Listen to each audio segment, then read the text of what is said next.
Welcome, I'm Darren, and I'll be your guide today as I look at the best card designs in the 1950s. The 50s was a really cool time for card design because there were some really cool cards that were created. This was a time when cards were or earlier in the decade, the cards were more often done with art as opposed to photographs. And then later in the decade, they shifted over almost entirely, I think entirely over to art by the end of it. And so what you get to see is some different ideas for card design, but also the art that goes into it, whether you are doing a photograph and trying to colorize it maybe, or if you're just doing a full-on drawing. However you approach it, it makes for some really fascinating cards, and these cards tend to look really good. Occasionally there's a card that looks really neat as an old card, and there are other times when a card looks neat, just period, it looks great, period. So that's kind of what we're going to be looking at. And I like to start these lists off with an honorable mention, which for this case is 1955 Topps Football All-American. And the All-American set is actually a college set. It's not a pro set. And so in that way, this is kind of, it almost doesn't fit in a way, and yet with college football it actually does fit because that was a lot more popular than the NFL up until the 1960s. So in the 30s, 40s, and into the 50s, it was really the college teams that were the key. That's what everybody was focused on. The NFL was still trying to earn its stripes. So this is definitely the right place for Topps to start out. And these are legends. So some of them are legends from a long time before. Some of them are fairly current legends. In the case of some players, they were current NFL players that you got to see in the cards. So in terms of the set itself, it was a pretty cool set to create, but I actually really like the card design too.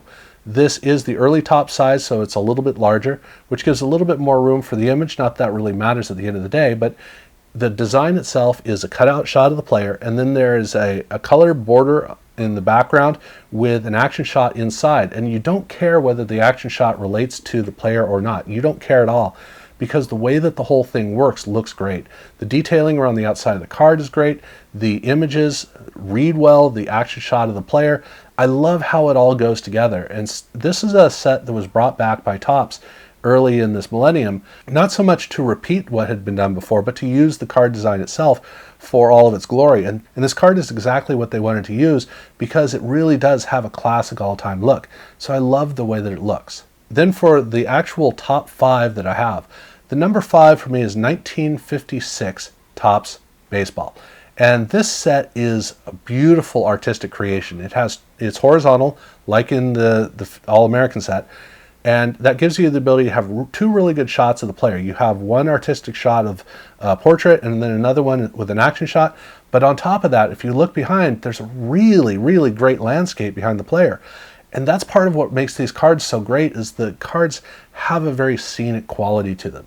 I also like the way that the box up at the top with the player name and team, the way that that's oriented on the card, so that everything, the way it all works, is a really beautiful card. The set before this in 1955 also looked really good, but for me the 56 set is kind of the gold standard for all of these because the art has a really great quality to it. The way that the artists actually crafted the art looks great, and it's fun to look at in every single case. So yeah, I love this card, and I think that it is easily one of the top 5.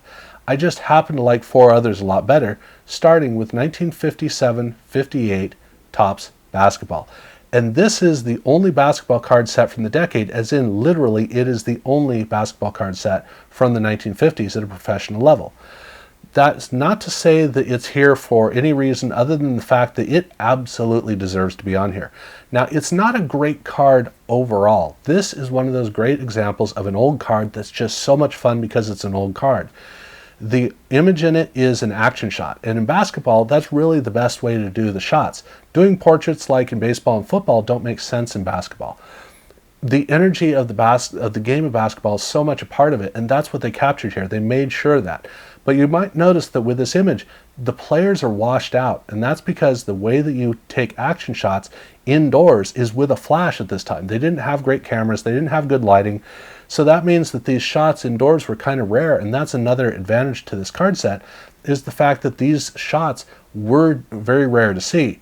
So it's fun to see the energy of it. It's fun to see the rarity of the shot itself, actual shot, but also the way the card design works. It has the little banner down at the bottom of the card with the player name and all that stuff, and it's very strong, but it doesn't overpower the card, in part because the colorization of the card is so strong that it fits in as kind of a whole combination. So I love this card mainly because it's an old card that's a wonderful old card, and it very well succeeds in owning it, earning its reputation in that way.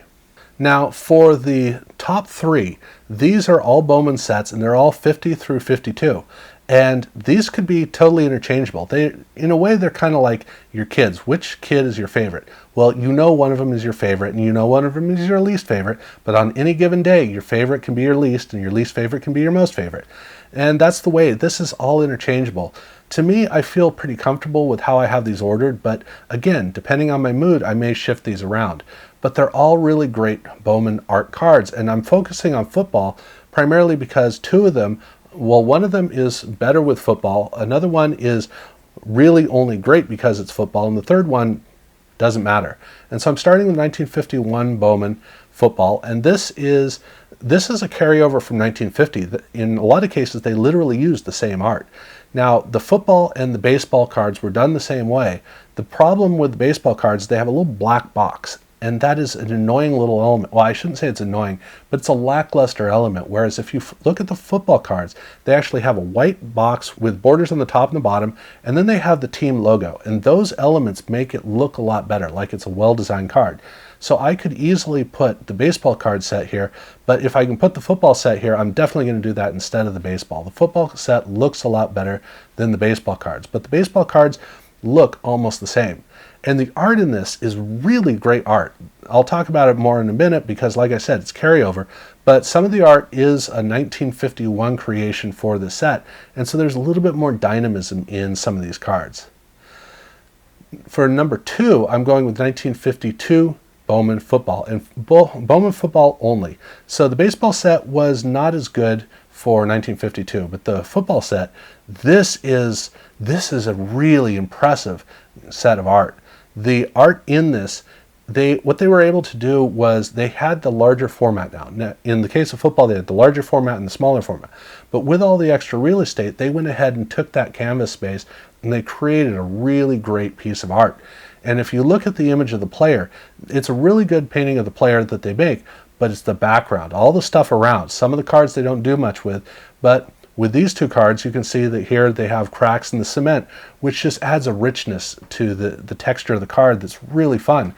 And then you also, in the case of coach cards, can have, like in this case, a chalkboard behind. And so all of that art, the way that art reads on these cards is a really fun element where the whole thing has interest. And when they shrink it down to the smaller size cards, all of it reads well as well. So I love all of the work that went into it. But I gotta say that for me, the best comes down to 1950 Bowman, and either baseball or football, either one of them works, but in this case, they have almost a square shape. This is not a full size card, not full width, so these are really small. But they're a little bit smaller than the 1951 set, because the 51 set, they basically just made a little taller, which is how they were able to use some of the same images. But in this case, it's almost a square, a very tight shot, and the art looks great. And it's as simple as that. It's really, really, really well done art. The colors are strong, the colors are rich, the detailing is strong enough. All of the things that you need for these to look great, they do. They are really small, and so they also have kind of a miniature quality to it that I think also enhances it. So for me, that is kind of the top. But again, 50, 51, and 52, they're all just great sets that Bowman made, on the football side at least. And in baseball, they were still really good, but not quite at the same level. So I love those. But to me, that is the height of 1950s sports card design. There are a couple of other really good ones, but these are the top 5 and 6. So that's my take.